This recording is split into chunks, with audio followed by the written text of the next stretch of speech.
Stop everything you're doing right now. What I'm about to tell you will make you question everything you think you know about family, loyalty, and what happens when money gets in the way of love. My daughter-in-law just looked me straight in the eye and said 5 words that destroyed my world. We got married yesterday. Not next month, not next year. Yesterday. And nobody told me. I'm Eleanor, I'm 64 years old, and I just discovered that my only son, the boy I raised alone after watching his father die in my arms, got married in secret. But here's what's going to absolutely blow your mind.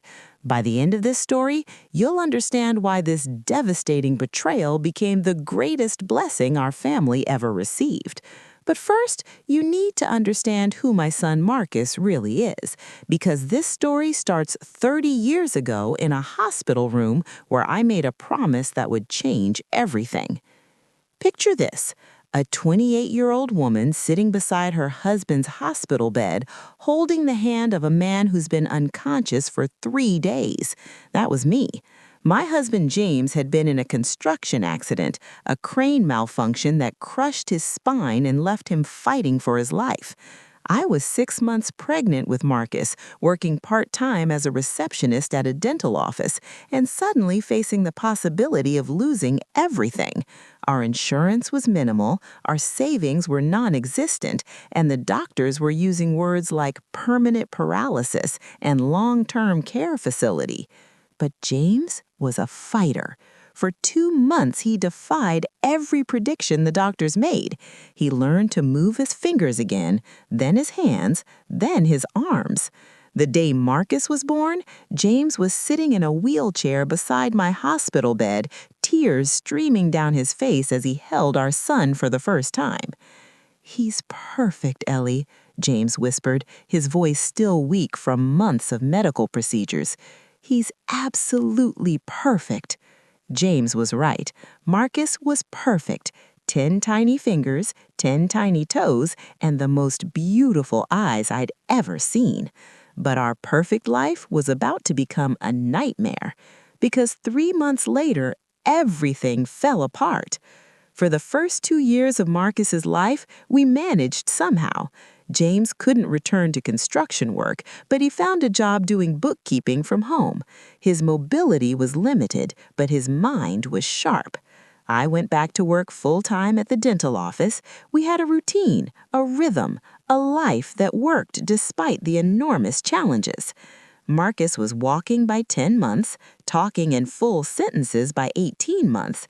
He was bright, curious, affectionate, the kind of child who made strangers smile just by being himself. James would spend hours with him, reading stories, teaching him numbers and letters, playing simple games that didn't require much physical movement. "He's going to be something special, Ellie," James would say, watching Marcus stack blocks or color in his coloring books. "This boy is going to change the world." Then on a Tuesday morning in March when Marcus was 2 years old, everything changed forever. James had been complaining of headaches for a week. "Probably just stress," he said when I suggested he see a doctor. "We can't afford another medical bill right now, and you know how doctors are. They'll want to run 1,000,000 tests." But that Tuesday morning, I found him collapsed in our kitchen, Marcus crying in his high chair, breakfast scattered across the floor where James had dropped it. The paramedics said it was a massive stroke. A blood clot, probably related to his previous injuries and the medications he'd been taking, had traveled to his brain. He died 3 hours later with me holding his hand and 2-year-old Marcus sleeping in my lap, completely unaware that his world had just collapsed. The funeral was a blur of casseroles and condolences and well-meaning relatives who kept saying things like, "At least you have Marcus," and "James wouldn't want you to be sad," and "Everything happens for a reason." But I was sad. I was devastated. I was angry. I was a 29-year-old widow with a toddler, no college degree, minimal work experience, and medical bills that were already drowning us even before James's final hospital stay. The life insurance payout was enough to cover James's funeral and about 3 months of basic expenses. After that, I was completely on my own with a toddler who kept asking when Daddy was coming home. I remember sitting at my kitchen table the night after the funeral, surrounded by bills and sympathy cards and casserole dishes from neighbors, trying to figure out how I was going to survive. Marcus was asleep upstairs, blissfully unaware that his world had just collapsed. That's when I made the promise that would define the next 25 years of my life. I looked at a photo of James holding Marcus in the hospital, both of them looking so happy and hopeful, and I whispered through my tears, "I promise you, James, I promise that our son will have every opportunity you wanted him to have. I promise he'll go to college, that he'll have a good life, that he'll become the man you would have been proud of, no matter what it takes, no matter what I have to sacrifice." I had absolutely no idea what "no matter what it takes" would actually mean. The next 15 years were a masterclass in survival, determination, and the lengths a mother will go for her child. I took any job I could find that would let me be home when Marcus got out of school. I cleaned houses at 5 a.m. before he woke up, scrubbing toilets and mopping floors while other people slept.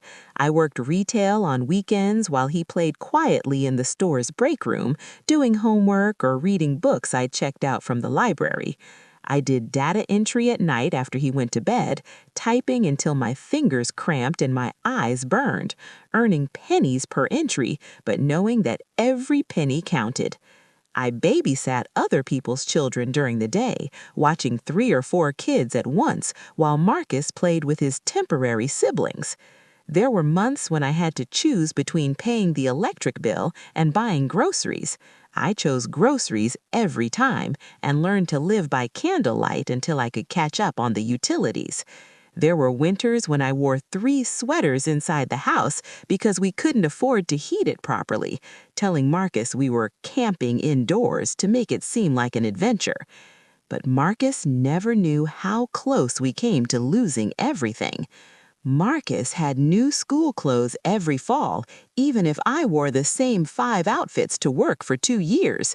Marcus played Little League, even though the registration fees meant I ate peanut butter sandwiches for lunch for 4 months. Marcus went on every school field trip, even if it meant I worked 18-hour days to afford the permission slip fee. But here's what I never told him about those years. There were nights I cried myself to sleep, not from sadness about James, though I missed him terribly, but from exhaustion so complete I felt like I was drowning. Nights when I'd fall asleep at that same kitchen table where I'd made my promise to James, still in my work uniform, with bills spread out in front of me like an impossible puzzle that I had to solve every month. I remember one Christmas when Marcus was 10. He wanted a bicycle, not just any bicycle, but a specific red bicycle that all his friends had gotten for their birthdays. It cost $200, which might as well have been $2,000 given our budget at the time. I spent 3 months taking on extra cleaning jobs, working until 2 a.m. some nights, saving every spare dollar I could find. I lost 12 pounds that winter because I was skipping meals to save money, telling Marcus I was trying a new diet when he asked why I wasn't eating dinner with him. Christmas morning, when Marcus saw that red bicycle under our tiny artificial tree, a tree I'd bought at a garage sale for $3, his face lit up like the sun. He hugged me so tight I thought my ribs might crack, spinning me around our small living room. "Mom, you're amazing! I don't know how you do it, but you always make everything perfect. You're like a magician or something." I smiled and told him Santa must have had a really good year. I never told him that I'd worked myself sick to afford his gift, that I'd been living on crackers and coffee for weeks, that I'd sold my grandmother's wedding ring to a pawn shop to make up the difference. But every sacrifice was worth it when I watched him ride that bike down our street, laughing with pure joy and calling back to me, "Look, Mom, look how fast I can go." As Marcus got older, the challenges changed but never got easier. Teenagers are expensive in ways I hadn't anticipated. They eat constantly. They outgrow clothes every few months. They want to participate in activities that cost money we didn't have. They need things like calculators and lab fees and yearbook photos. But Marcus was special. He was kind, responsible, grateful for everything I did for him. He never complained when we couldn't afford name-brand clothes or the latest video games. He never seemed embarrassed by our small house or my old car or the fact that I packed his lunch in reused grocery bags instead of buying him lunch money. When he was 15, he got his first job bagging groceries at the local supermarket. I was so proud of his work ethic and initiative, but I was also terrified that he felt obligated to help support us financially. During dinner, I asked her about herself, genuinely curious about the woman who had captured my son's attention. She worked in wealth management at a prestigious firm downtown, helping rich people get richer. Her father owned a chain of upscale restaurants throughout the state. Her mother was on the board of several charities and cultural organizations. "How interesting," I said, trying to make conversation. "What kind of restaurants does your father own?" "Oh, you probably wouldn't know them," she replied with a smile that didn't reach her eyes. "They cater to more sophisticated clientele, fine dining establishments, and the better parts of the city." Marcus jumped in quickly, his voice taking on a tone I'd never heard before. "Victoria went to private school with some really successful people. She's got amazing connections for networking and career advancement." Connections, networking, sophisticated clientele. These weren't words my Marcus usually used, and hearing them come out of his mouth made something cold settle in my stomach.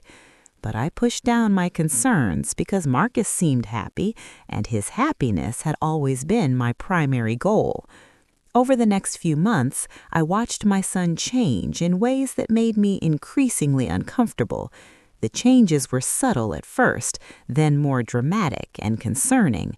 He started talking about investment opportunities and building wealth and positioning himself for long-term success. He bought new clothes, expensive clothes that I knew his salary couldn't possibly afford. When I asked about it, he said Victoria was helping him upgrade his professional image for better career prospects. Our Sunday dinners became less frequent, then sporadic, then almost non-existent. "Victoria and I have plans," became his standard excuse. Plans that apparently never included me and always seemed to involve people I'd never heard of doing things I couldn't afford. When they did come over, Victoria would sit on my couch like she was afraid it might contaminate her designer clothes. She'd check her phone constantly, respond to texts during our conversations, and make comments about how charming and quaint my house was, and definitely not in a good way. "You know, Mrs. Patterson," she said one evening while I was serving dessert, "Marcus and I were discussing how you might be more comfortable in a nice senior living community, somewhere with activities and people your own age where you wouldn't have to worry about maintaining a house." I nearly choked on my coffee. "I'm 64, not 94, and this is my home. I've lived here for 30 years. "Of course," she backtracked quickly, but I could see the calculation in her eyes. "I just meant eventually, when you're ready to downsize and simplify your life." Marcus said nothing. My son, who had once promised he'd never let anyone hurt me, who had told me I was the strongest person he knew, said absolutely nothing while his girlfriend suggested I should be put out to pasture. That's when I knew I was losing him to her influence, and I didn't know how to fight it. 8 months later, Marcus called to tell me he was engaged, not in person, not over Sunday dinner, not even during a planned visit, on the phone on a Tuesday evening like I was a distant acquaintance he felt obligated to inform. "That's wonderful, sweetheart. I'm so happy for you both. When's the wedding?" "We're still working out all the details," he said, and I could hear Victoria's voice in the background, though I couldn't make out what she was saying. Victoria's family well, they have a lot of experience with these kinds of events. They know how to do things properly. "Of course, I'd love to help however I can. I know it's been a while since I planned a wedding, but I helped with your cousin Sarah's wedding and—" "Mom, about that—" There was a pause, a long, uncomfortable pause that made my stomach drop. "Victoria's mother is really excited about planning everything. She's got connections with the best vendors, experience with high-end events, relationships with all the right people. Maybe it would be better if you just let them handle the logistics." High-end events, best vendors, right people. What kind of event was a wedding exactly? I'd been to plenty of weddings. I'd helped plan my sister's wedding, my cousin's wedding, my coworker's daughter's wedding. I knew how to address invitations and coordinate with caterers and choose flowers, but apparently I wasn't qualified to help plan my own son's wedding. "I understand," I lied, my heart breaking a little more with each word. "Just let me know how I can support you both." The next several months were a masterclass in being politely but systematically excluded from the most important event in my son's life. I'd ask about wedding plans, and Marcus would give vague, evasive answers that told me nothing. "It's coming along great," or "Victoria's handling most of the details," or "We'll let you know when we have more concrete information to share." I offered to throw an engagement party, thinking it would be a nice way to celebrate and maybe get to know Victoria's family better. Victoria's sorority sisters are already planning something elaborate, but thanks for the offer. I suggested we go dress shopping together, me, Victoria, and her mother, thinking it might be a bonding experience. "They already have that covered," Marcus said. "Victoria's mom knows all the best boutiques." I asked about the guest list, thinking I could at least invite my side of the family and some of Marcus's childhood friends. "We're keeping it intimate," Marcus said, "just close family and friends." Close family? I was his only family, and apparently I wasn't close enough. I asked about the venue, thinking I might be able to help with decorations or setup or something useful. "It's all handled. The venue has a full-service event planning team." I asked about the menu, wondering if I could contribute a dish or help with catering costs. "The venue has an exclusive catering contract. Everything's included in the package." Every question was met with a polite but firm dismissal that made me feel smaller and more irrelevant each time. As the wedding planning progressed, Marcus became increasingly distant and unavailable. Our phone calls became shorter and less frequent. Our visits stopped altogether. When I called him, he always seemed distracted, rushed, like he had more important things to do than talk to his mother. When I suggested getting together for lunch or dinner, he always had plans with Victoria or her family or their mutual friends, people I'd never met and apparently never would meet. One evening, feeling particularly lonely and disconnected, I called just to hear his voice, to feel connected to the son I'd raised and loved and sacrificed everything for. "Hi, Mom," he said, but I could hear the impatience in his voice, the barely concealed annoyance. "What's up? I'm actually in the middle of something important." "I just wanted to talk." I hated how pathetic I sounded. "We haven't really talked in weeks. I miss you." "I know, I'm sorry. Things have been incredibly busy with the wedding planning and work and everything. Victoria's family has all these events and social obligations that we need to attend." Victoria's family, not our family, not his family. Victoria's family had become his priority, his focus, his new reality. "Maybe we could have lunch this weekend," I suggested hopefully, "just the two of us, like we used to." "This weekend is Victoria's cousin's baby shower. Next weekend is their parents' anniversary. The weekend after that is the engagement party with their sorority sisters." I wasn't invited to any of these events, of course. I was learning about my son's life secondhand, like a stranger reading about celebrities in a magazine. 3 weeks before the wedding, I was at the grocery store, the same store where I'd shopped for 20 years, where everyone knew me as Marcus's mom, when I ran into Mrs. Henderson, whose daughter worked at the Grand View Country Club. "Eleanor," she called out, waving enthusiastically from the produce section, "I'm so excited about Marcus's wedding. My daughter says it's going to be absolutely spectacular. 400 guests, full orchestra, ice sculptures, champagne fountain, 7-course dinner, the works." My blood turned to ice water. The shopping basket slipped from my numb fingers and clattered to the floor.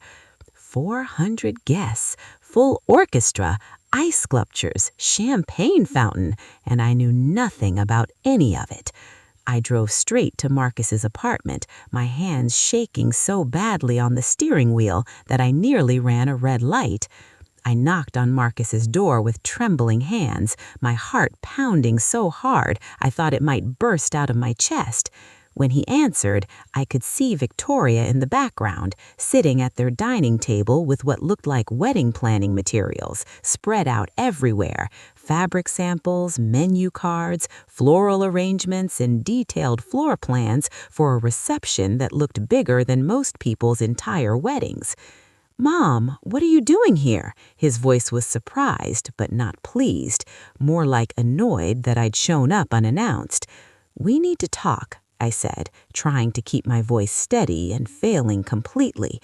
"Actually, this isn't a great time. Victoria and I are meeting with the wedding planner in an hour, and we need to finalize the seating charts and confirm the final head count and—" In my world, when someone works 6 jobs to put you through college, when someone takes out loans in their name so you can have opportunities, when someone sells their grandmother's jewelry and mortgages their house and sacrifices their health and their future so you can have a better life, in my world, that person gets invited to your wedding. Victoria rolled her eyes dramatically. This is exactly the kind of drama and emotional manipulation we were trying to avoid. Drama? I turned to face her fully, and for the first time in months, I felt like myself again. You think a mother wanting to attend her son's wedding is drama? You think 25 years of sacrifice and love and devotion is emotional manipulation? I think making everything about yourself when this is supposed to be our special day is selfish and inappropriate, yes. I looked at Marcus, waiting for him to defend me, to tell his fiancée that she was completely out of line, to remember who I was and what I meant to him. But he just stood there, silent, looking at his expensive shoes and saying nothing. That's when I realized I'd lost my son completely, and there was nothing I could do to get him back. "You know what, Victoria?" I said, my voice surprisingly calm despite the storm raging inside me. "You're absolutely right. This is your special day, and you should spend it with people who share your values and your priorities." I looked at Marcus one last time, memorizing his face, trying to see the little boy I'd raised in the stranger standing before me. "I raised you to be better than this, Marcus. I raised you to understand that character matters more than connections, that loyalty matters more than luxury, that love matters more than money. But apparently, I failed somewhere along the way." "Mom, don't say that." "I love you, Marcus. I will always love you. But I don't recognize the man you've become, and I won't beg for a place in your life anymore." I walked to the door, then paused without turning around. When you figure out who you really are, when you remember where you came from and who helped you get there, you know where to find me. But I won't be waiting by the phone anymore. I left, and I didn't look back, even though every step felt like it was tearing my heart out of my chest and leaving pieces of it on their expensive carpet. The next 3 weeks were the longest and most painful of my life. I kept expecting Marcus to call, to apologize, to come to his senses and remember who he really was. but my phone stayed silent except for telemarketers and automated reminders about overdue bills. I went to work at my various jobs, came home to my empty house, and tried to pretend my heart wasn't shattered into a million pieces. I cooked dinner for one and ate it while watching the news, trying not to think about all those Sunday dinners we'd shared at that same table, all those conversations about his dreams and goals and future. I cleaned out Marcus's old room, boxing up his high school trophies, his college textbooks, and the photo albums documenting every milestone of his life.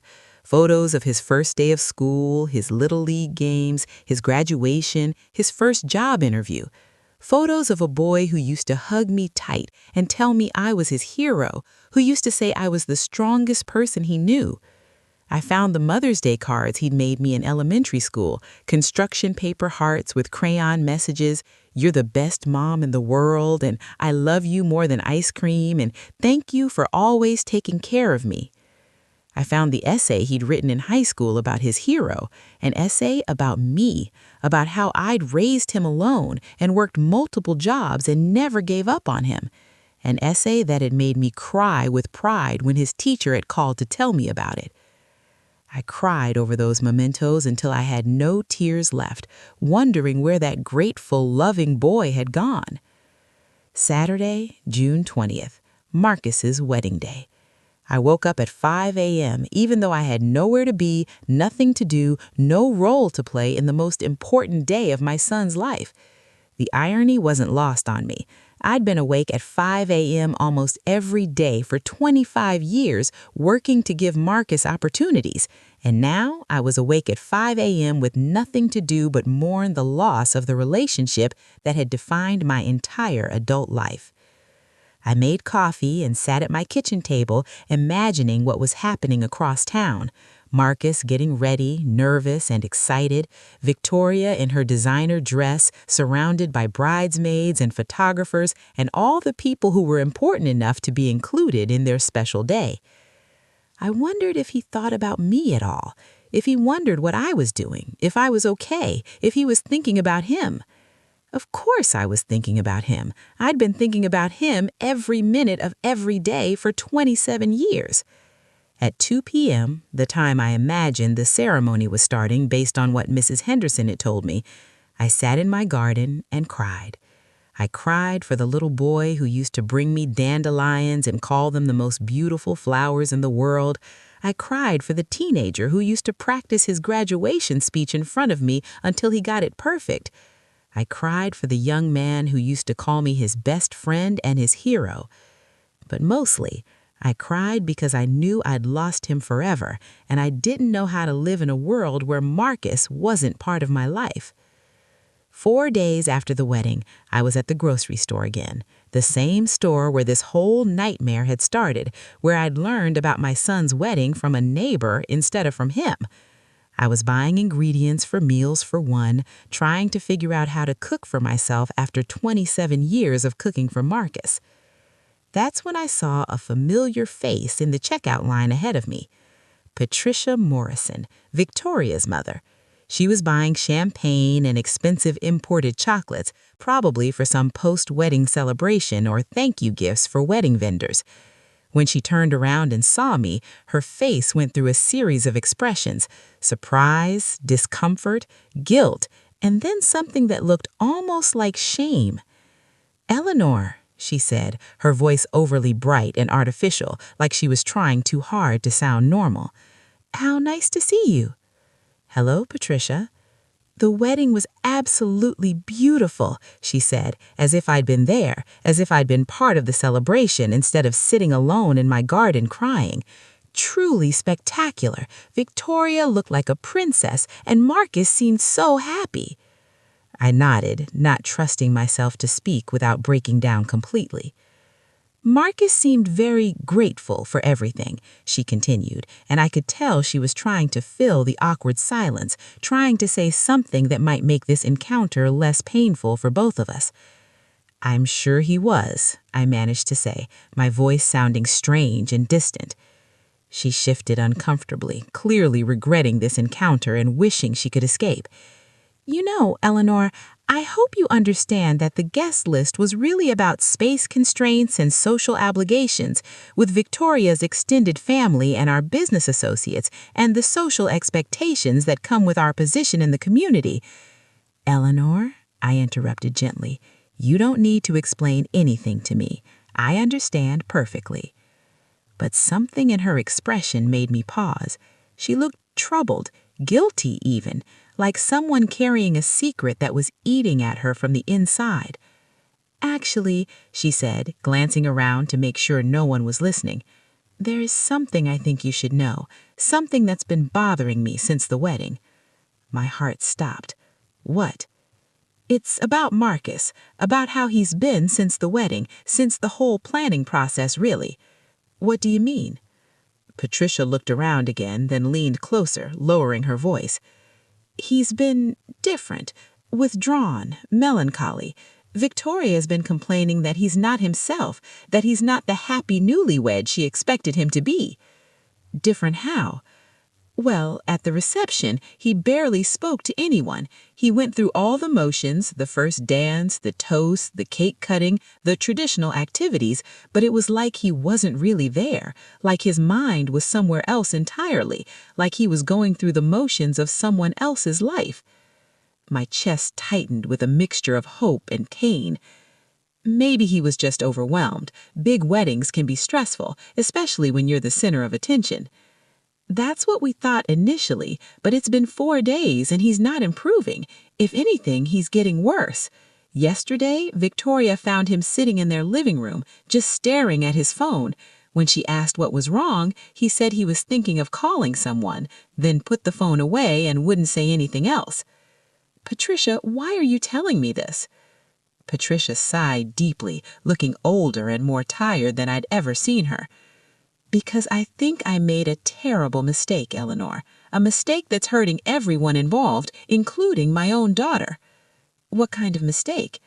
I was the one who suggested that the guest list should be limited to our social circle. I told Victoria that it would be easier, less complicated, if we kept the families separate for the wedding. My blood ran cold. I felt like I'd been punched in the stomach. You told her to exclude me? Not in so many words, but yes.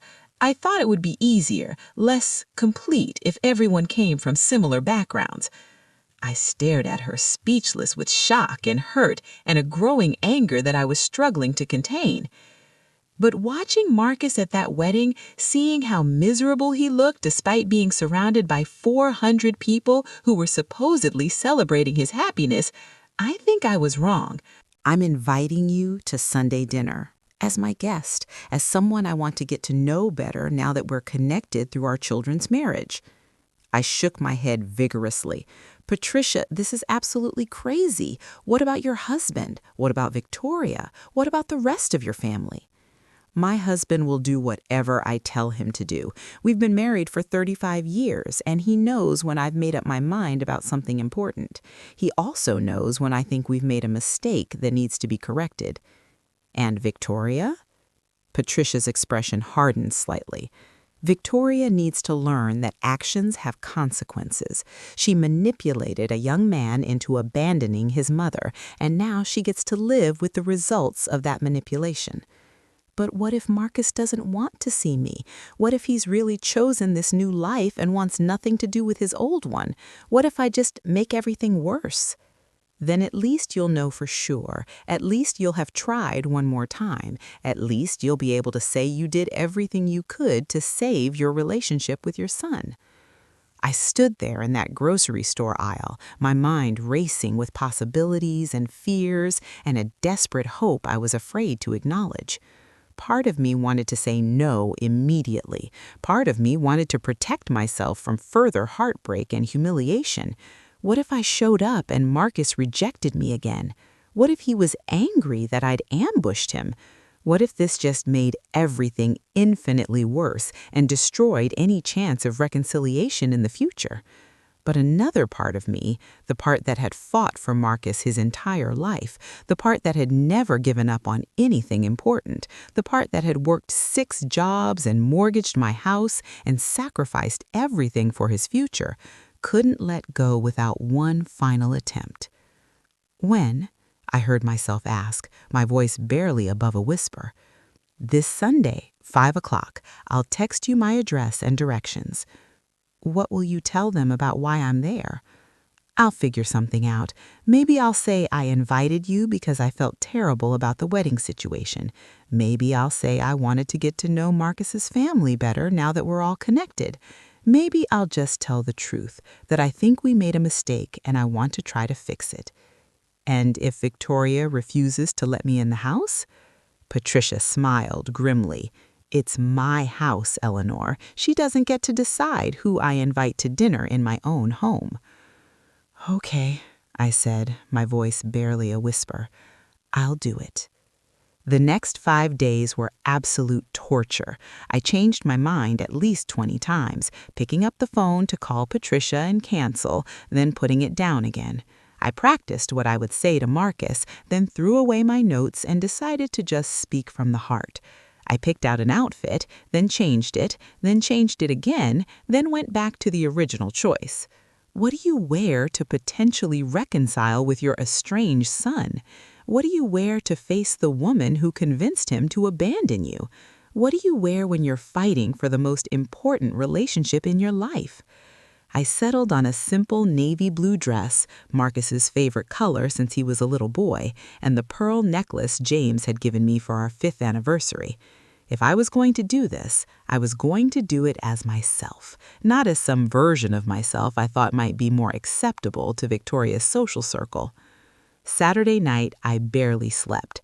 I kept imagining different scenarios. Marcus hugging me and apologizing. Marcus asking me to leave. Victoria screaming at me. Patricia changed her mind and uninvited me. The police were called. Everything is going horribly wrong. Sunday morning, I almost called Patricia to back out at least 6 times, but I couldn't bring myself to give up this chance. But at 4:50 p.m., I found myself standing on the doorstep of a house that looked like something from a magazine about luxury living. It was enormous, with perfectly manicured gardens, a circular driveway that could have fit 4 of my houses, and architectural details that screamed expensive taste and old money.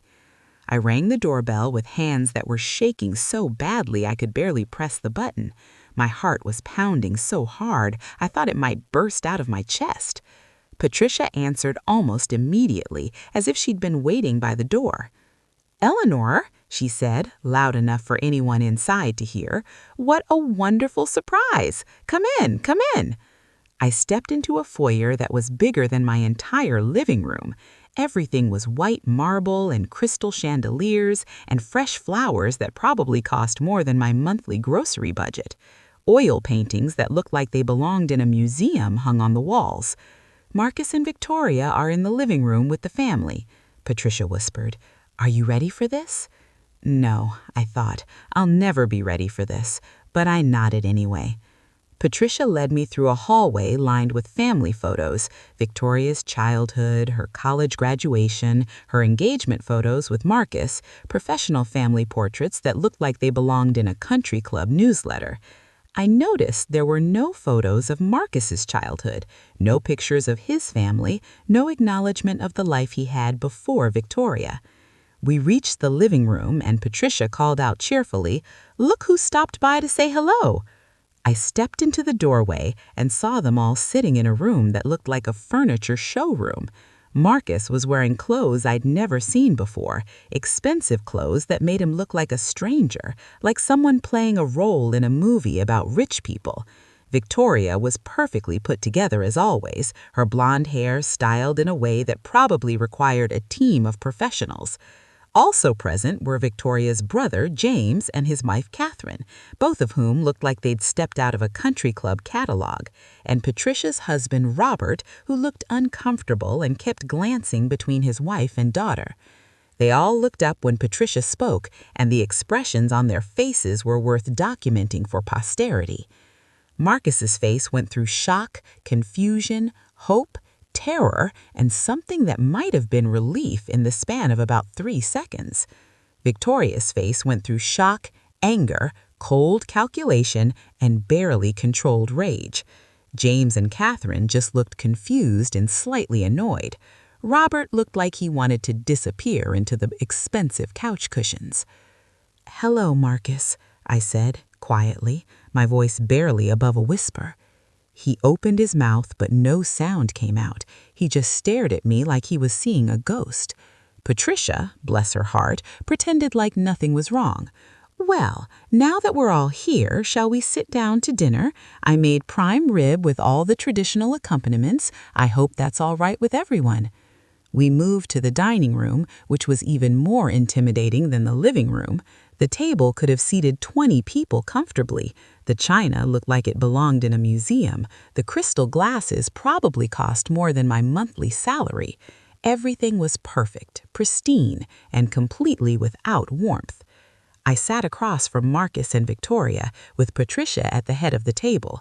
James and Catherine flanked us, still looking confused why I was there and clearly wishing they were anywhere else. Robert sat at the other end of the table, looking like he was attending his own execution. "So, Eleanor," Patricia said, passing around dishes of food that looked like they'd been prepared by a professional chef, "tell us about your work. Marcus mentioned you've been at the library for quite a while." I glanced at Marcus, surprised he'd mentioned me at all to Victoria's family. 18 years, I said. I started part-time when Marcus was in middle school, and I've been there ever since. It's been a wonderful place to work. "How nice," Victoria said in a tone that suggested it was anything but nice. "That must be fulfilling for you?" "It is," I said simply. "I love helping people find what they're looking for, whether it's information for a school project or a good book to read." "And what about hobbies?" Patricia continued, clearly trying to keep the conversation going and maintain some semblance of normalcy. "I garden," I said, "mostly vegetables, tomatoes, peppers, herbs, some flowers. I like knowing where my food comes from and having fresh ingredients for cooking." "How practical," Victoria said with barely concealed disdain. "Marcus used to help me in the garden when he was younger," I said, looking directly at my son and hoping to see some flicker of recognition or warmth. "Marcus doesn't really have time for gardening anymore," Victoria said, her tone sharp and clearly wanting to change the subject. "We're focused on more sophisticated pursuits now that align with our social and professional goals." "What kind of pursuits?" I asked, though I probably didn't want to hear the answer. "Well," Victoria said, warming to her favorite subject and clearly enjoying the opportunity to showcase their new lifestyle. "We've joined the country club, obviously. Marcus is learning to play golf. It's essential for networking in his field. We attend charity galas, art gallery openings, wine tastings with influential people. We're building the kind of social connections that will help Marcus advance his career significantly." "That sounds busy," I said carefully. "It's an investment in our future," Victoria continued, clearly enjoying the opportunity to demonstrate how much Marcus's life had improved since marrying her.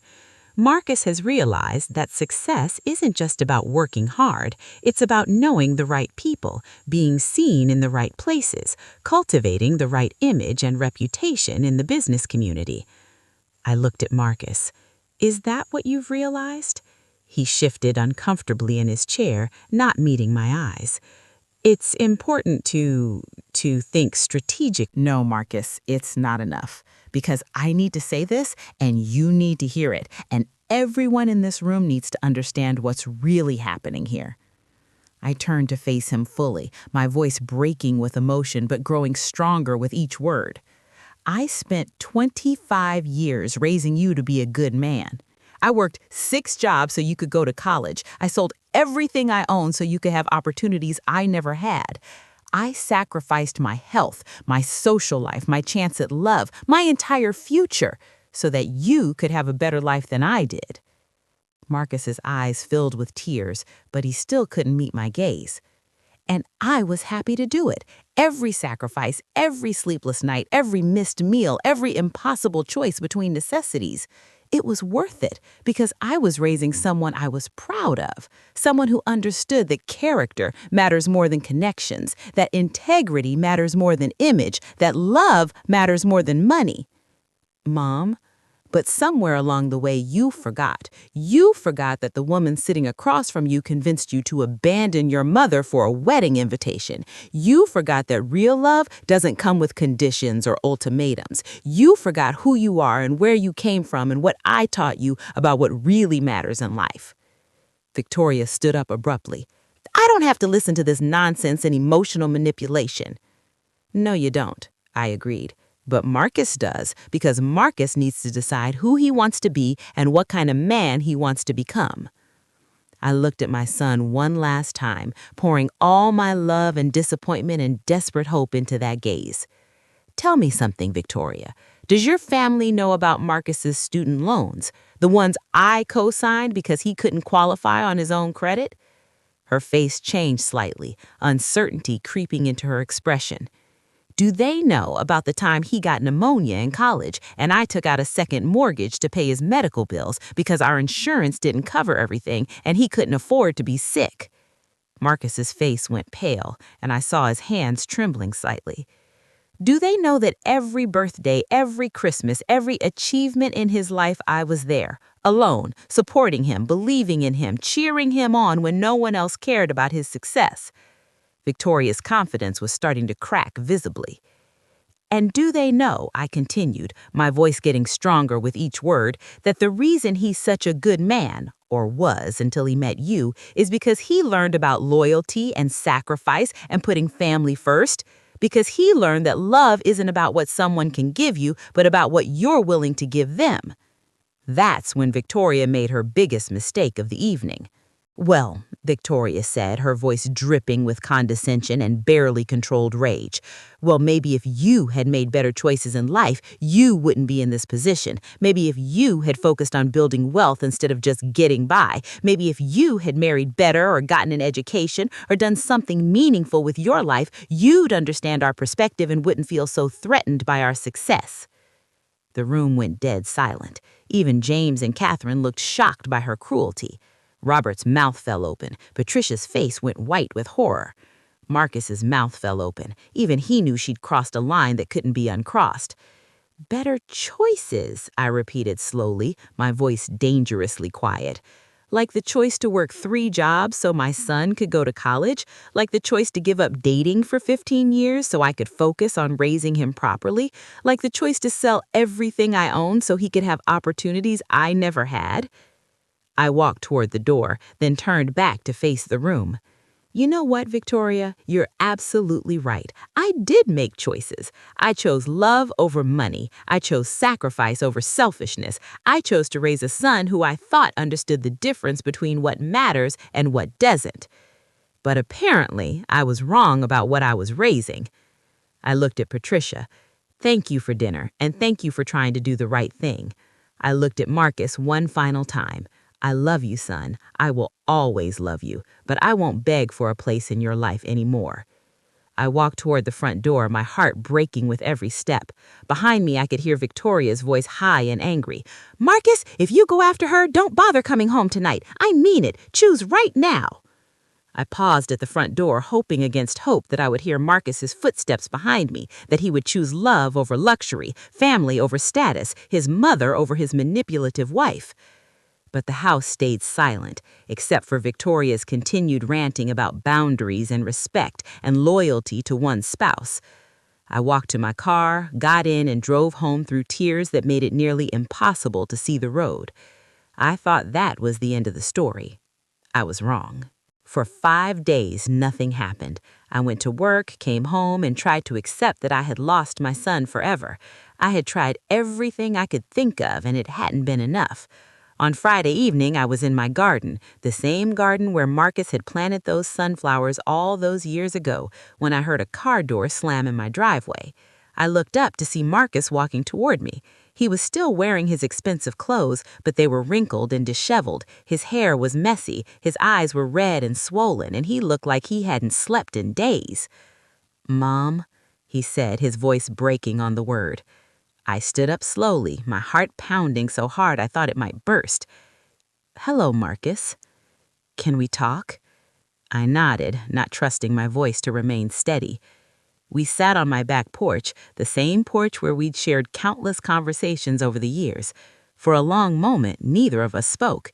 The silence stretched between us, filled with years of hurt and love and regret. Finally, Marcus broke the silence. "I've been sitting in my car outside your house for 3 hours trying to figure out what to say." "And what did you decide?" "That there's nothing I can say that will make this right, nothing I can say that will undo what I've done to you, to us, to our family." I waited, letting him find his words. "But I need you to know that I remember everything. I remember the sunflowers. I remember you working multiple jobs. I remember you selling Grandma's jewelry so I could go to college. I remember you driving 3 hours in the middle of the night to bring me a laptop. I remember it all, and I remember how much you sacrificed for me." "Then why?" I whispered. "Why did you choose her over me?" Marcus's face crumpled with pain and regret. "Because I'm an idiot. Because I got caught up in a world that I thought I wanted and I forgot about the world that made me who I am." "What changed your mind?" "Sunday night after you left, Victoria and I had the biggest fight of our relationship. She was furious that I hadn't immediately thrown you out, that I had let you disrespect her in her mother's house. And then I realized that she was more upset that you had challenged her than the fact that I was clearly miserable. She didn't care that seeing you had made me realize how much I missed you, how much I'd lost. She only cared that you had made her look bad in front of her family." Marcus ran his hands through his hair. "Then Tuesday I was at work and my colleague Jim mentioned that his mom was visiting for the week. He was so excited, talking about all the things they were going to do, how much he'd missed her, how grateful he was for everything she'd done for him. And it hit me that I couldn't remember the last time I'd been excited to see you. Not because I didn't love you, but because Victoria had made loving you feel like a betrayal of her and our marriage." "So what are you going to do about it?" "I already did something about it," Marcus said quietly. "I left." My heart stopped. "You left?" "I packed my things Wednesday morning and moved out. I'm staying at Jim's place until I can find my own apartment." "Marcus, you can't end your marriage because of me." "I'm not ending it because of you, Mom. I'm ending it because of me, because I finally realized that I don't like the person I became when I was with her." He looked at me with tears streaming down his face. "I became someone who could abandon his mother, someone who could choose appearances over authenticity, someone who forgot who he was and where he came from and what really matters in life. And Victoria? Victoria made it very clear that if I chose to have a relationship with you, I was choosing to end my relationship with her. So I chose. I chose you, Mom. I chose us. I chose the family that actually means something." I started crying then, deep, wrenching sobs that came from months of heartbreak and fear and loss. Marcus moved closer and put his arms around me, and for the first time in almost a year, I felt like I had my son back. "I'm so sorry, Mom," he whispered. "I'm so sorry for everything, for the wedding, for choosing her over you, for forgetting who I am and where I came from and what really matters in life." "I forgive you," I said through my tears. "I forgive you, but Marcus, you have to promise me something. Anything. Promise me you'll never let anyone make you choose between love and loyalty again. Promise me you'll remember that the people who love you for who you are will always be more important than the people who love you for what you can give them." I promise, and I'm going to spend the rest of my life proving that I mean it." We sat there holding each other as the sun set over my little garden, and I felt something I hadn't felt in months: hope. The next few weeks were a whirlwind of change and adjustment. Marcus filed for divorce, citing irreconcilable differences. Victoria fought it initially, demanding alimony and half of everything. But when it became clear that Marcus was serious about ending the marriage and had documented evidence of her manipulative behavior, she agreed to a quick settlement. Marcus moved into a small apartment across town. Nothing fancy, but clean and comfortable and entirely his own. He got rid of all the expensive clothes Victoria had bought him and went back to dressing like himself. We started having Sunday dinners again, but this time at his place. He would cook. He'd gotten quite good at it during his marriage, and we would talk about everything and nothing, just like we used to. I know that now, but at the time, Victoria had convinced me that you were holding me back, that my loyalty to you was preventing me from moving forward with my life and achieving my potential. And you believed her? I wanted to believe her because it made the choice easier. If you were the problem, then choosing her was the solution to my struggles with fitting into her world. But deep down, you knew better. Deep down, I knew better, Marcus agreed. But Victoria was very skilled at making me doubt myself and my instincts. She would say things like, "Don't you want more for yourself than what your mother had?" Or, "Don't you think you deserve better than struggling like she did?" Or, "Don't you want to build something bigger than the small life you grew up in?" And that worked on you? It worked because it played on fears I didn't even know I had. Fear of ending up poor like we were when I was growing up. Fear of not being successful enough. Fear of not being good enough for the life I thought I wanted. But Marcus, there's nothing wrong with wanting success. There's nothing wrong with wanting financial security and a comfortable life. You're right, but there's something very wrong with thinking that success means abandoning the people who helped you achieve it. There's something wrong with believing that you have to choose between love and ambition, between family and success. What would you tell someone else who was in the same situation you were in? Marcus thought carefully before answering. I would tell them to ask themselves one fundamental question. Is this person asking me to become a better version of myself or a different version of myself? Explain the difference. A better version of yourself builds on who you already are. It takes your existing strengths and helps you develop them further. It encourages you to grow while staying true to your core values and the relationships that matter most. And a different version? A different version asks you to abandon parts of yourself that don't fit someone else's vision. It asks you to pretend that your past doesn't matter, that the people who shaped you don't matter, that your values and principles don't matter if they conflict with what's expected in your new social circle. And Victoria wanted you to be different, not better. Exactly. She wanted me to be someone who could fit seamlessly into her world, even if it meant cutting ties with mine.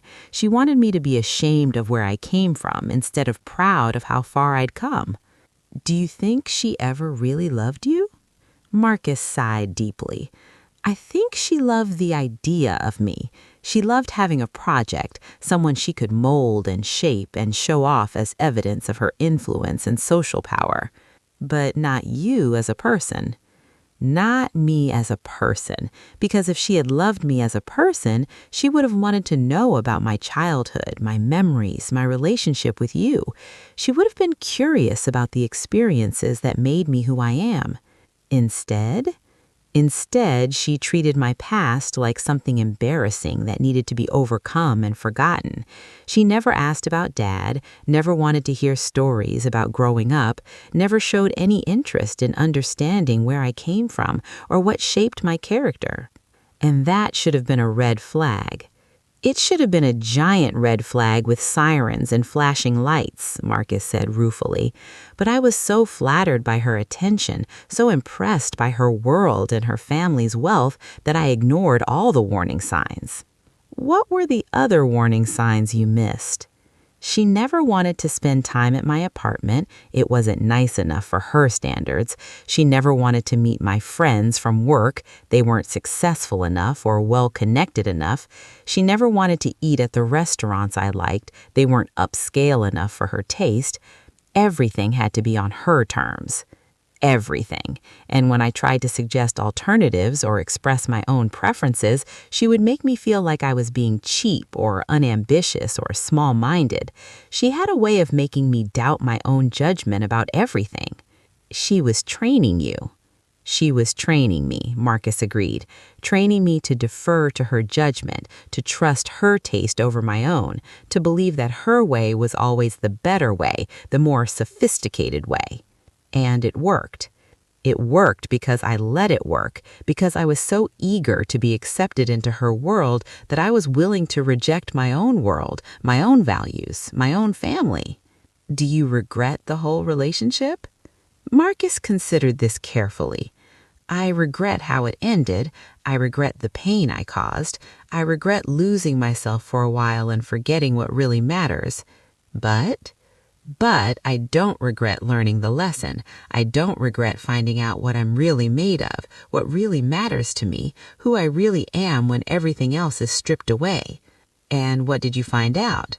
I found out that I'm my mother's son, that the values you taught me are stronger than I thought, that love and loyalty and gratitude aren't old-fashioned concepts, they're the foundation of everything that matters in life. I found out that I'd rather be genuinely happy in a small apartment than fake happy in a mansion, that I'd rather have one person who truly knows and loves me than 100 people who only know the version of me I think they want to see. And what about the future? Are you ready to try again with someone new? Actually, Marcus said, a small smile playing at the corners of his mouth, there is someone I've been talking to. My heart skipped a beat. Someone? Her name is Sarah. She's a teacher at the elementary school near my apartment. I met her at the coffee shop where I go to grade papers and work on projects. Tell me about her. She's real, authentic. She drives a Honda Civic that's older than mine. She lives in a small apartment with 2 cats named Peanut and Butter. She shops at the same grocery store you do and clips coupons. And when I told her about you, about what happened with Victoria, about how I messed up the most important relationship in my life, she said she wanted to meet you. She wants to meet me? She said that anyone who could raise such a good man, her words, not mine, and who could forgive him after he made such a terrible mistake must be pretty special herself. I felt tears prick my eyes. When do I get to meet her? How about Sunday dinner this week? I'll cook, you can bring dessert, and we can all get to know each other. Are you sure she's ready for that? Meeting the mother can be intimidating, especially given what happened with Victoria. Marcus laughed. Mom, she's a kindergarten teacher. She deals with 5-year-olds all day, manages parent conferences, and handles classroom chaos. I think she can handle one sweet 64-year-old librarian. Sweet? Who told you I was sweet? Sarah did, actually. I showed her your picture and she said you look like the kind of person who gives the best hugs and always has homemade cookies in the kitchen. She sounds too good to be true. That's what I thought at first, Marcus admitted. After Victoria, I was suspicious of anyone who seemed perfect or too good to be true. But Sarah isn't perfect. She's terrible at math, she can't parallel park to save her life, and she cries at every Disney movie, even the ones she's seen 100 times. She burns toast regularly and once got lost in her own neighborhood. Those sound like perfectly normal human flaws. Exactly. She's perfectly normally flawed. She's human. She doesn't pretend to be something she's not, and she doesn't expect me to be something I'm not. And she knows about your past, about the mistakes you made with Victoria. She knows everything about Victoria, about the wedding, about how I treated you, about the divorce. And you know what she said? What? She said that the fact that I recognized my mistakes and was working to fix them told me more about my character than if I'd never made mistakes at all. I like her already. That Sunday, I arrived at Marcus's apartment with a homemade apple pie and a nervous stomach.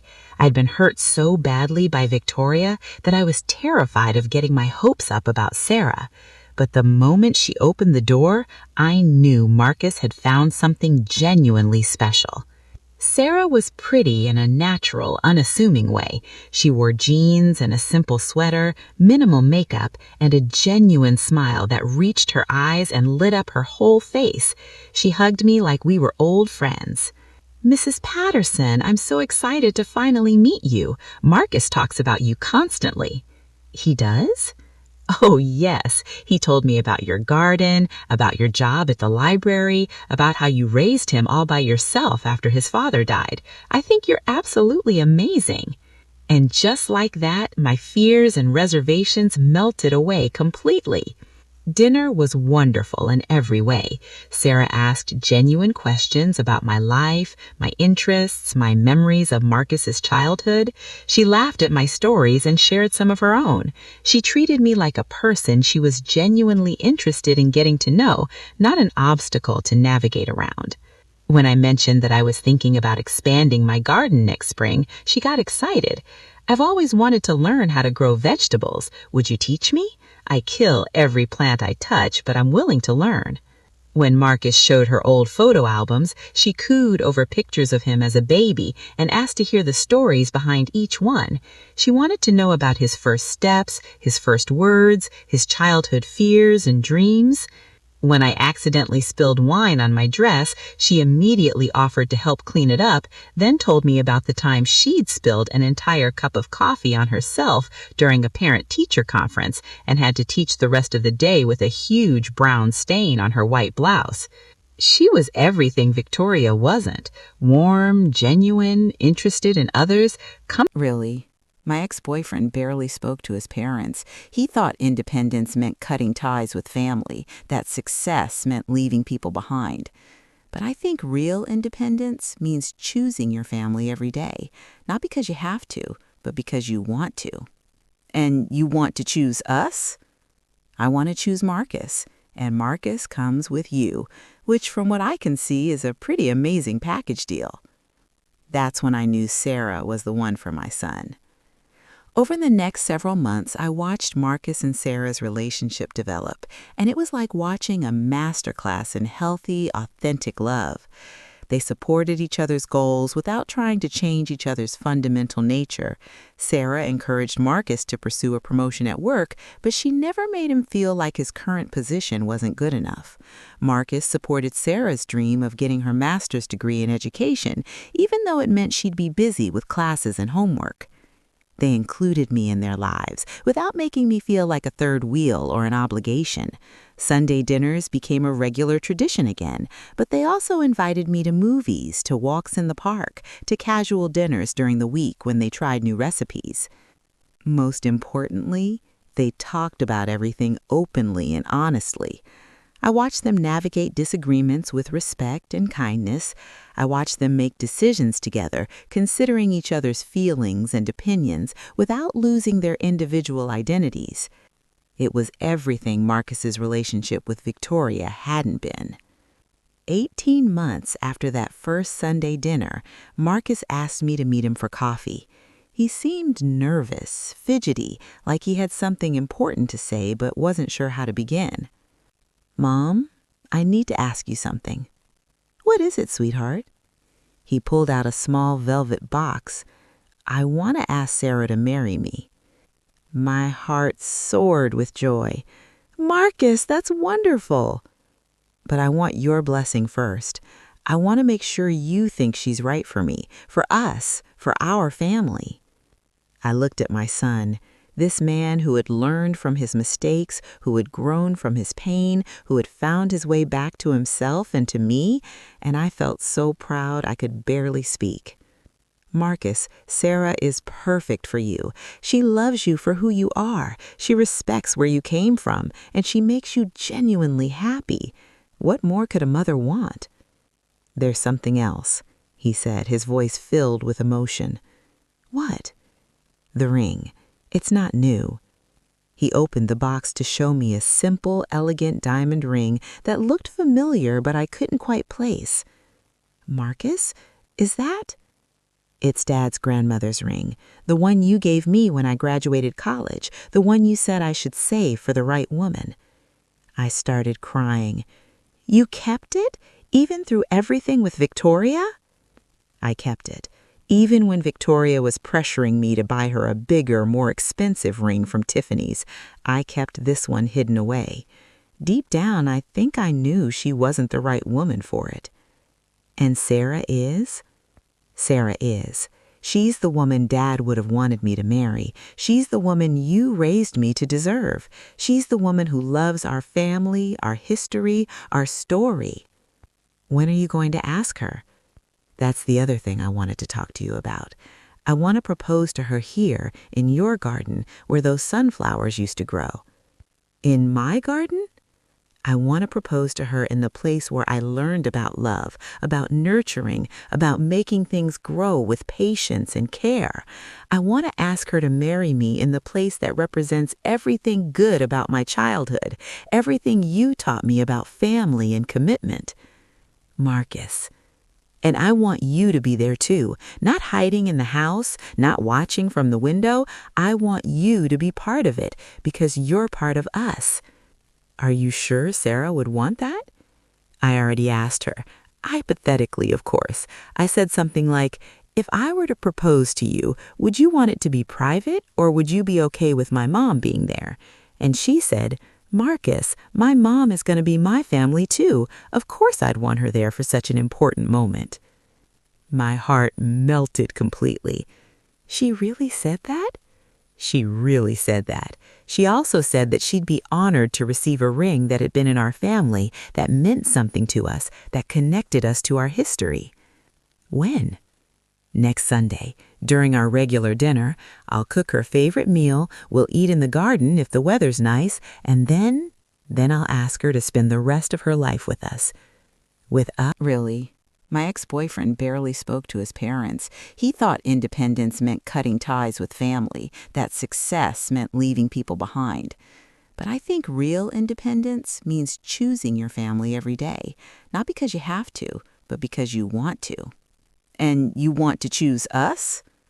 I want to choose Marcus, and Marcus comes with you, which from what I can see is a pretty amazing package deal. That's when I knew Sarah was the one for my son. Over the next several months, I watched Marcus and Sarah's relationship develop, and it was like watching a masterclass in healthy, authentic love. They supported each other's goals without trying to change each other's fundamental nature. Sarah encouraged Marcus to pursue a promotion at work, but she never made him feel like his current position wasn't good enough. Marcus supported Sarah's dream of getting her master's degree in education, even though it meant she'd be busy with classes and homework. They included me in their lives without making me feel like a third wheel or an obligation. Sunday dinners became a regular tradition again, but they also invited me to movies, to walks in the park, to casual dinners during the week when they tried new recipes. Most importantly, they talked about everything openly and honestly. I watched them navigate disagreements with respect and kindness. I watched them make decisions together, considering each other's feelings and opinions without losing their individual identities. It was everything Marcus's relationship with Victoria hadn't been. 18 months after that first Sunday dinner, Marcus asked me to meet him for coffee. He seemed nervous, fidgety, like he had something important to say but wasn't sure how to begin. Mom, I need to ask you something. What is it, sweetheart? He pulled out a small velvet box. I want to ask Sarah to marry me. My heart soared with joy. Marcus, that's wonderful. But I want your blessing first. I want to make sure you think she's right for me, for us, for our family. I looked at my son. This man who had learned from his mistakes, who had grown from his pain, who had found his way back to himself and to me, and I felt so proud I could barely speak. Marcus, Sarah is perfect for you. She loves you for who you are. She respects where you came from, and she makes you genuinely happy. What more could a mother want? There's something else, he said, his voice filled with emotion. What? The ring. It's not new. He opened the box to show me a simple, elegant diamond ring that looked familiar, but I couldn't quite place. Marcus, is that? It's Dad's grandmother's ring, the one you gave me when I graduated college, the one you said I should save for the right woman. I started crying. You kept it, even through everything with Victoria? I kept it. Even when Victoria was pressuring me to buy her a bigger, more expensive ring from Tiffany's, I kept this one hidden away. Deep down, I think I knew she wasn't the right woman for it. And Sarah is? Sarah is. She's the woman Dad would have wanted me to marry. She's the woman you raised me to deserve. She's the woman who loves our family, our history, our story. When are you going to ask her? That's the other thing I wanted to talk to you about. I want to propose to her here, in your garden, where those sunflowers used to grow. In my garden?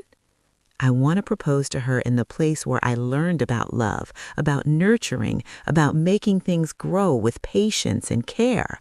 I want to ask her to marry me in the place that represents everything good about my childhood, everything you taught me about family and commitment.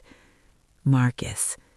And I want you to be there too, not hiding in the house, not watching from the window. I want you to be part of it because you're part of us. Are you sure Sarah would want that? I already asked her. Hypothetically, of course. I said something like, if I were to propose to you, would you want it to be private or would you be okay with my mom being there?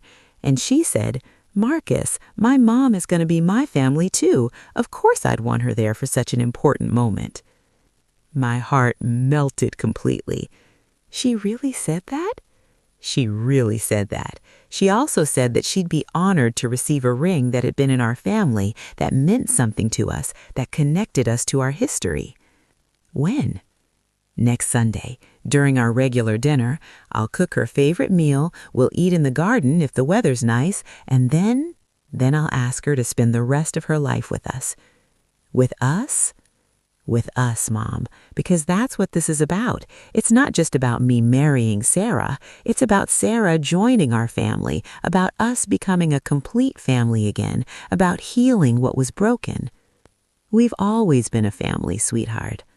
I know, but for a while there, I forgot. I let someone convince me that family was something to outgrow, something to leave behind for bigger and better things. But Sarah understands that family is something to build on, something to grow, something to treasure.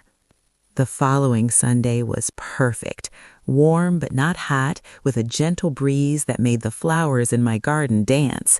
Sarah arrived wearing a simple dress, carrying a bouquet of wildflowers she'd picked on her walk over. For the table. I know that Marcus hurt you. I know that there was a time when you thought you'd lost him forever.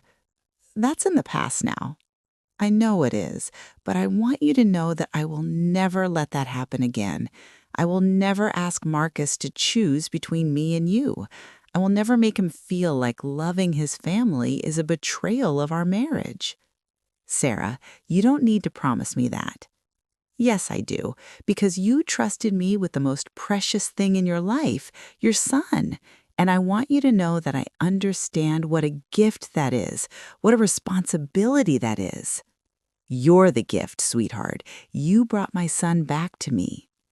The years that followed were the happiest of my life.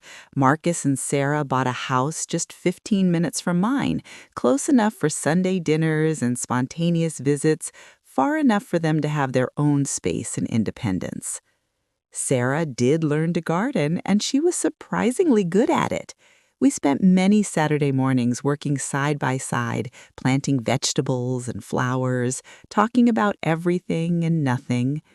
Marcus got that promotion at work, but he never let success change him again. He stayed grounded, stayed grateful, stayed connected to his roots and his values. They had their first baby 4 years after the wedding, a little girl they named Eleanor after me. When Marcus called to tell me Sarah was in labor, I cried for 2 hours straight. When I held my granddaughter for the first time, I thought about how close I'd come to missing this moment. Little Eleanor was perfect, 10 fingers, 10 toes, and Marcus's eyes. When she wrapped her tiny hand around my finger, I felt a love so fierce and protective it took my breath away. She's going to know her grandmother, Sarah said from her hospital bed. She's going to grow up hearing stories about you, learning from you, being spoiled by you. She's going to know where she comes from, Marcus added. She's going to understand that family is the most important thing in the world. As I rocked my granddaughter, I thought about the journey that had brought us to this moment, the pain, the loss, the mistakes, the forgiveness, the growth, the love, All of it had been worth it to get to this perfect moment. 3 years later, they had a son, James, named after Marcus's father. Watching Marcus with his children was like watching him heal completely from the wounds of his first marriage. He was patient, present, engaged. He read them stories every night, taught them to ride bikes, and helped them with homework. But most importantly, he made sure they knew their family history. He told them stories about their grandfather James, about how their grandmother Eleanor had raised him alone, about the importance of gratitude and loyalty and love. "Your grandmother is a hero," he would tell them. "She worked multiple jobs so I could go to college. She sacrificed everything so I could have a better life. And that's why we always take care of family, why we always show up for the people we love." Eleanor and James adored me. I was Grandma Ellie, the one who always had cookies in the kitchen and stories to tell and hugs that could fix anything. They were growing up with the values I'd tried to instill in Marcus, the understanding that love matters more than money, that character matters more than status, that family is everything. Last month, Eleanor, now 6 years old, came to help me in the garden. She wanted to plant sunflowers just like her daddy had when he was little. "Tell me the story again, Grandma Ellie," she said as we dug holes for the seeds. "Which story, sweetheart?" "The story about Daddy and the sunflowers and how they grew taller than him." So I told her the story about her daddy as a little boy so proud of his flowers, about how he measured them every day, how he took pictures with them, how excited he was when they bloomed. "And then what happened?" Eleanor asked, even though she'd heard this story dozens of times. "Then Daddy grew up and forgot about the sunflowers for a while. He forgot about a lot of important things. But then he remembered? Then he remembered, and he came back to the garden, and he brought your mommy with him, and they planted new flowers together. And then they had me and James, and then they had you and James, and now we're all here together planting sunflowers and making new memories." Eleanor nodded solemnly, as if she understood the deeper meaning of the story. Maybe she did. Maybe children understand more about love and family and what really matters than we give them credit for. "Grandma Ellie?" "Yes, sweetheart? I'm never going to forget about the sunflowers." "I know you won't, baby. I know you won't." As we finished planting the seeds, I thought about the cycle of life, the way love gets passed down from generation to generation, the way family stories become family values, become family traditions. Eleanor will grow up knowing she's loved unconditionally. She'll grow up understanding that family is precious, that loyalty matters, and that the people who love you are worth more than all the money, status, and social connections in the world. That's a lesson worth remembering. That's a story worth sharing. That's a truth worth living. And that's why the worst day of my life became the best chapter of our family story. Because sometimes you have to lose everything to find out what really matters. Last month, we had our usual family dinner. Marcus cooked, Sarah made dessert, and I brought vegetables from my garden. Eleanor and James helped set the table and told us about their week at school. As we sat around the table, 4 generations of love and laughter, an imperfect, beautiful family, I looked at Marcus and saw not the man who had once broken my heart, but the man who had put it back together stronger than before. "What are you thinking about, Mom?" he asked, noticing my expression. "I'm thinking about sunflowers and how sometimes the most beautiful things grow from the darkest soil." Marcus smiled and reached across the table to squeeze my hand. "I love you, Mom. I love you too, sweetheart. I love you too." And that's how a story that started with betrayal became a story about redemption, how a family that was broken became stronger than it had ever been, how love won, the way love always wins when we choose to let it. If this story touched your heart, if it reminded you of what really matters, if it gave you hope that broken relationships can be healed and lost love can be found again, share it with someone who needs to hear it. Because in a world that's constantly telling us that success means leaving people behind, that growth means cutting ties with our past, that love is conditional and temporary, sometimes we need to be reminded that the opposite is true. Love is unconditional. Family is forever. And the people who knew you before you were successful, who loved you when you had nothing, who believed in you when you didn't believe in yourself, those people are worth more than all the money, status, and social connections in the world. That's a lesson worth remembering. That's a story worth sharing. That's a truth worth living. And that's why the worst day of my life became the best chapter of our family's story. Because sometimes you have to lose everything to find out what really matters.